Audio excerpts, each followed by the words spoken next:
Let's talk about pay fairness, not from opinion, but from numbers. How do you know if employees are paid fairly internally or competitively in the market? Welcome back to HR Analytics and Rewards Lab. On this channel, we simplify HR analytics and rewards for professionals like you. Following the last video we made on internal versus external pay competitiveness, we will now break down three key reward analytics you can compute on Excel. That is your Compa-Ratio, your pay positioning index, and your internal equity index. Now get your spreadsheet ready because we are doing this live.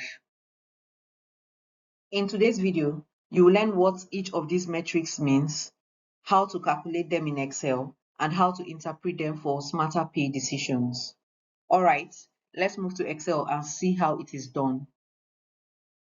This illustration, we have 6 employees across 2 different grades, 5A and 4B, and we have their compensation data.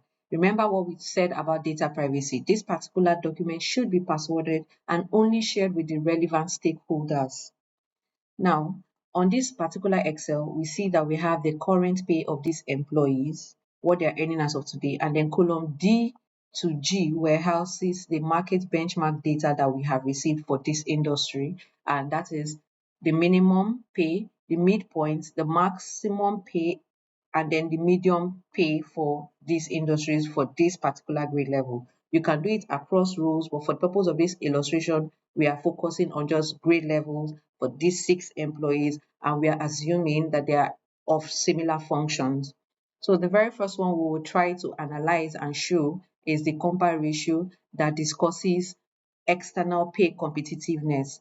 Compa-Ratio is pretty much simple. It is just trying to know the individual's employee's pay versus the midpoint of the market. Where does the particular employee stand? And the formula is just simple. For Ada, we'll take her pay, which is on cell C2, and divide it by the midpoint of 5A, which is 900,000, and on cell E2, and we'll see what her Compa-Ratio is, of course, times 100 over 1, and then repeat the same action for Tunde. Tunde earns 1 million divided by the midpoint, which is 900,000, and then again, we repeat the same exercise for everyone. So Layo, her pay divided by the midpoint, and we do the same. BC, her pay divided by the midpoint. You can also lock the cell if you want to, and we can do that by locking E5, which is applicable for everyone on 4B, and that is just your function key F4.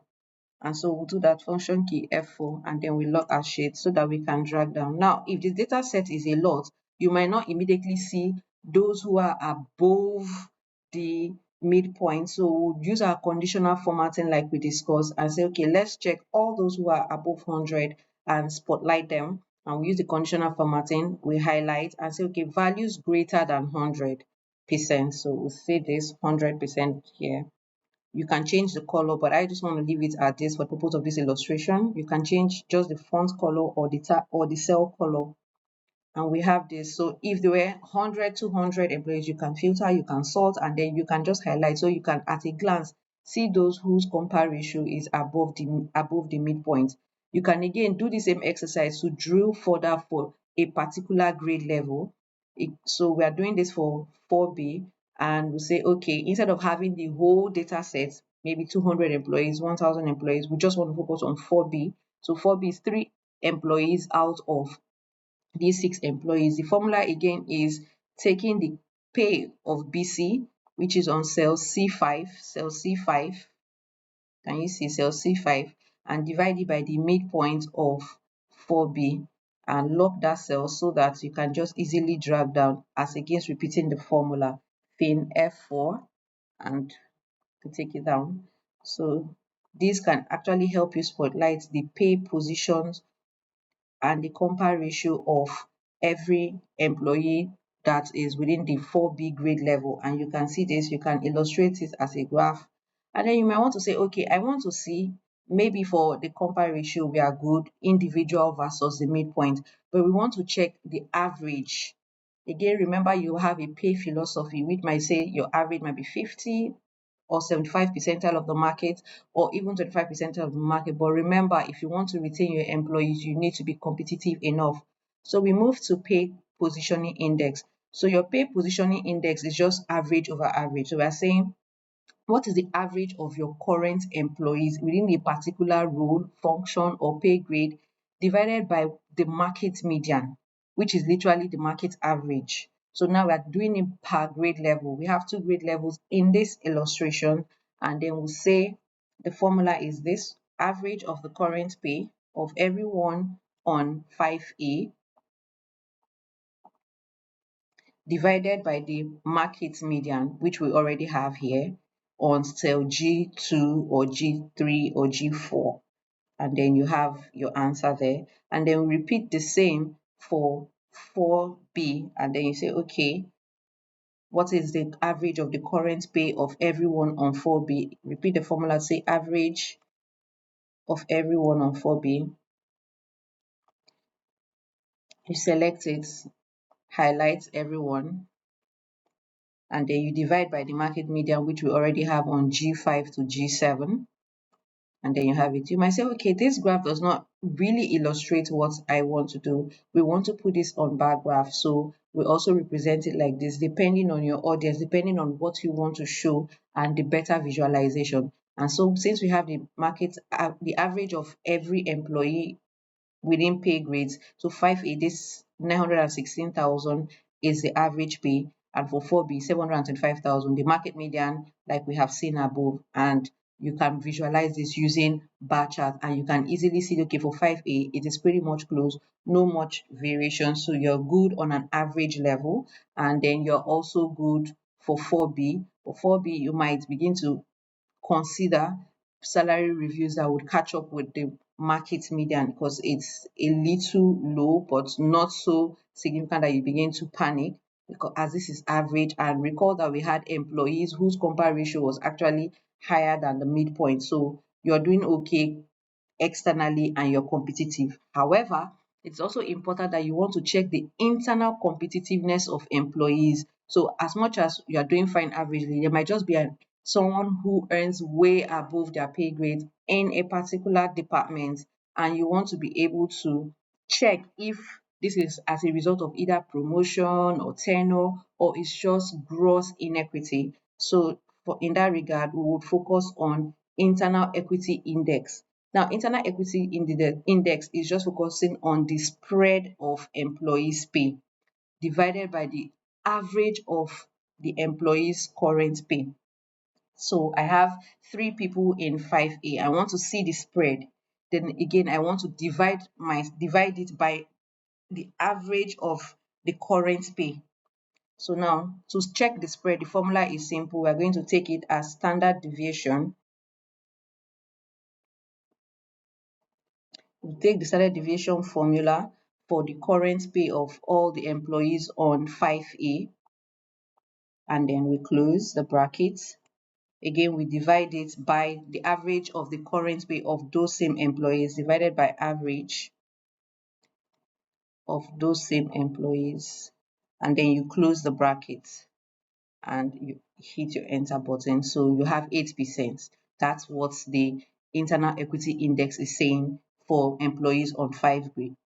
We repeat the same for 4B, and we take the standard deviation, which just shows us the spread of the current pay. So for 4B, we take the spread, which is on cell C5 to C7, divided by the average of the current pay. We'll take it again, average of the current pay. Take the same data set, and then you close your brackets, and voila, you have 19.3%. Now, to understand this, you need to explain this to your decision makers, because they don't understand, or they will not easily understand 8% or 19.3%. So here is how you say, for 0% to 10% is usually seen as an excellent equity. That is very tight pay distribution within roles and grades, and pay are usually are typically consistently. There's no pay disparity here. So for 8% for 5A, we are good. Now, if it's borders between 11 to 20%, it's acceptable. It's a healthy range, but you have to be careful. Some variations might be due to, like I said earlier, performance or promotion or tenure. But if not, it's still equitable overall, but you really have to touchlight it here. Your watch zone would be if your internal equity index is between 21 to 30%. Pay spread is too wide. You have to review possible compressions, and if it is above 30%, there's potential equity issue. Now, what you can do when you find out that your pay spread, your internal equity spread is wide, remember I had said that you don't go to your decision makers without a proposal. You can say, instead of your regular performance review that you put on your pay component and it will affect every other employee's pay items, you can just introduce what they call a lump sum or a retention bonus. So you can pay that employee as a lump sum, maybe pay it monthly or pay it at the end of the year or at the beginning of the year, so that the employee's pay remains constant, whilst other people, based on their performance, will then get a regular increase. So by the time you are doing this analysis next year, the gap will not be so much and you would have solved an issue. But be careful not to give lump sums that are not explainable, that are not tied to performance. This will be the end of this illustration, and I hope you got this super easy. Please let me know in the comment section if there's any area you did not understand, and I would be happy to take it all over. So in summary, for Compa-Ratio, the interpretation could simply mean if you have 100%, it means that your pay is exactly at midpoint, and if it is less, it is below, and if it is more than 100%, that means you're above midpoint. Whilst for pay positioning index, if your internal average compares to the market median and it is above 100%, it means that you're paying 5% above the market. But if it is below 100%, it means you're 5% below the market median. For internal equity index, pretty much simple. The lower the percentage, the more equitable the pay within the grade is. And if it is higher, there is a likely possibility of pay disparity issues. So I can just give you a practical example that simply says, if my internal equity is around, let's say 12%, I know my pay across that grade is consistent and fair. But if it jumps to 35%, it's a red flag. That means some people are earning far more or far less than their peers, and we will need to dig deeper into tenure, performance, or promotion history to be sure that it is not a clear case of internal disparity. With these three HR metrics we have just discussed, that is the Compa-Ratio, pay positioning index, and the internal equity index, you can uncover where your pay gaps exist, how competitive your salaries are, and whether your structure rewards fairly. So if you like what we have just discussed here today, please subscribe to this channel for more HR analytics insights.